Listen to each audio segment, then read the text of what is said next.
Assalamualaikum warahmatullahi wabarakatuh. Saya Nurma Andriani, mahasiswi Program Studi Pendidikan Dasar Pascasarjana Universitas Muhammadiyah Profesor Dr. Hamka. Video ini saya buat sebagai tugas ujian akhir semester mata kuliah Problematika dan Inovasi Pendidikan dengan dosen pengampu Profesor Dr. Hajah Ihsanah R. Berbicara tentang pendidikan seks, bagi sebagian orang tua atau masyarakat pada umumnya merupakan sesuatu yang tabu atau saru. Padahal pendidikan seks untuk anak adalah hal yang sangat penting, mengingat banyaknya kasus-kasus yang terjadi di masyarakat mengenai tindakan seksual terhadap anak-anak. Indonesia darurat kekerasan seksual. Indonesia saat ini mengalami krisis kekerasan seksual. Sekitar 1 dari 3 perempuan Indonesia berumur 15 sampai 64 tahun pernah mengalami kekerasan fisik dan seksual. Jumlah korban kekerasan seksual bisa jadi lebih tinggi dari jumlah yang tercatat, mengingat lebih dari 90% kasus pemerkosaan di Indonesia tidak tercatat karena tidak dilaporkan ke pihak berwenang. Data statistik dari Komnas Perempuan, kekerasan seksual pada perempuan tahun 2021 mencapai ratusan kasus. Pada tahun 2016, sebuah sekolah dasar SD swasta menguji coba program pendidikan seks di kelas yang merupakan konsens atau persetujuan sebagai prioritas. Hal ini dilakukan setelah pengurus sekolah mengamati bahwa banyak anak laki-laki sering menyentuh payudara murid perempuannya sebagai candaan. Lalu, bagaimanakah memberikan pendidikan seks untuk anak sekolah dasar? Yang perlu disiapkan adalah yang pertama, kurikulum yang inklusif. Kedua, peran penting orang tua. Yang ketiga, yaitu materi yang sesuai dengan kebutuhan. Apakah pengertian pendidikan seks? Seks dan seksual adalah dua kata yang berbeda arti. Seks adalah perbedaan badani atau biologis perempuan dan laki-laki, atau perbedaan secara fisik antara orang-orang yang berjenis kelamin laki-laki dan perempuan. Apakah pengertian pendidikan seks? Upaya pengajaran, penyadaran, dan penerangan tentang masalah-masalah seks yang diberikan kepada anak agar ia mengerti masalah-masalah yang berkenaan dengan seks, naluri, dan perkawinan. Sehingga jika anak telah dewasa dan dapat memahami unsur-unsur kehidupan, ia telah mengetahui masalah-masalah yang dihalalkan dan diharamkan, bahkan mampu menerapkan tingkah laku Islami sebagai akhlak kebiasaan dan tidak mengikuti syahwat maupun cara-cara hedon. Tahapan pendidikan seks anak sekolah dasar.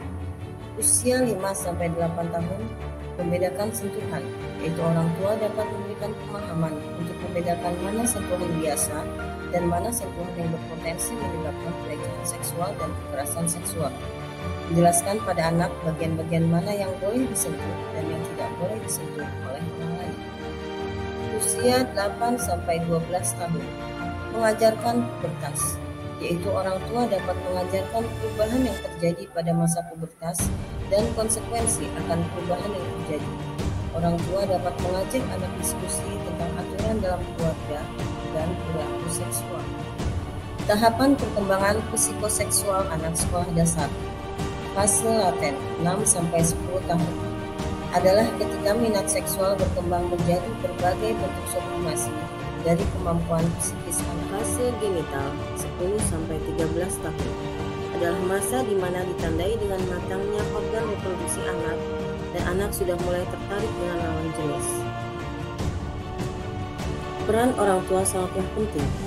Beberapa tahun terakhir terjadi percepatan pubertas pada anak laki-laki, juga pada anak perempuan.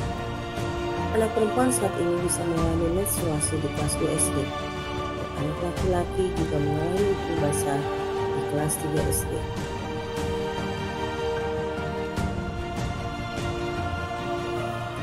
Selama ini kita berpendapat bahwa menstruasi pertama yang dialami oleh anak perempuan adalah penanda dimulainya masa pubertas.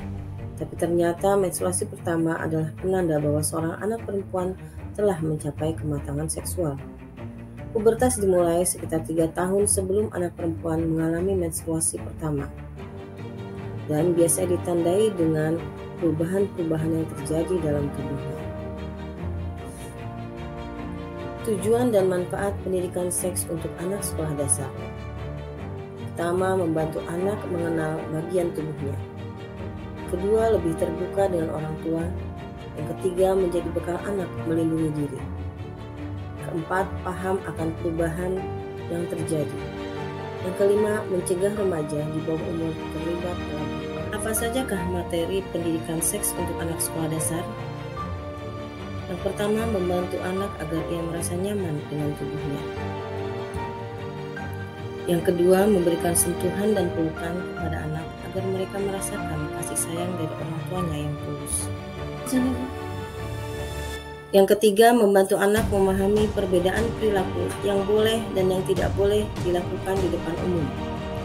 Misalnya, dibiasakan anak ketika setelah mandi harus memakai baju di dalam kamar mandi atau di dalam ruangan. Keempat, anak juga diberitahu tentang hal-hal yang pribadi yang boleh disentuh, yang tidak boleh disentuh, dan boleh dilihat dan tidak boleh dilihat oleh orang lain. Mengajar anak untuk mengetahui perbedaan anatomi tubuh laki-laki dan perempuan. Selanjutnya, yang keenam, memberikan penjelasan tentang proses perkembangan tubuh seperti hamil dan melahirkan dalam kalimat yang sederhana. Bagaimana bayi bisa dalam kandungan ibu sesuai tingkat kognitif anak.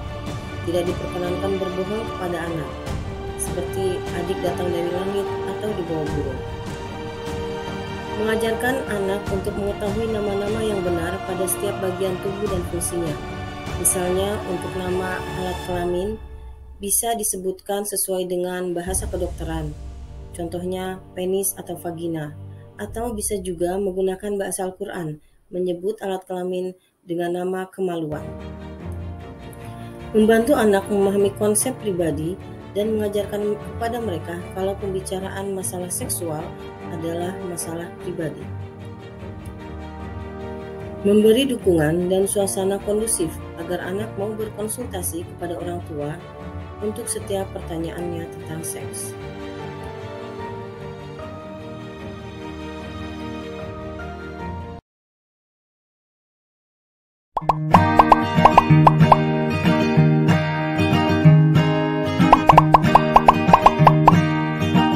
Selamat pagi anak-anak. Hari ini kita belajar mengenal bagian tubuh. Anak-anak harus tahu bagian tubuh mana saja yang tidak boleh dilihat dan disentuh orang lain, seperti mulut, dada, kemaluan, sekitar paha, dan pantat. Anak-anak, yuk berdiri. Kita bernyanyi dan menari bersama ya.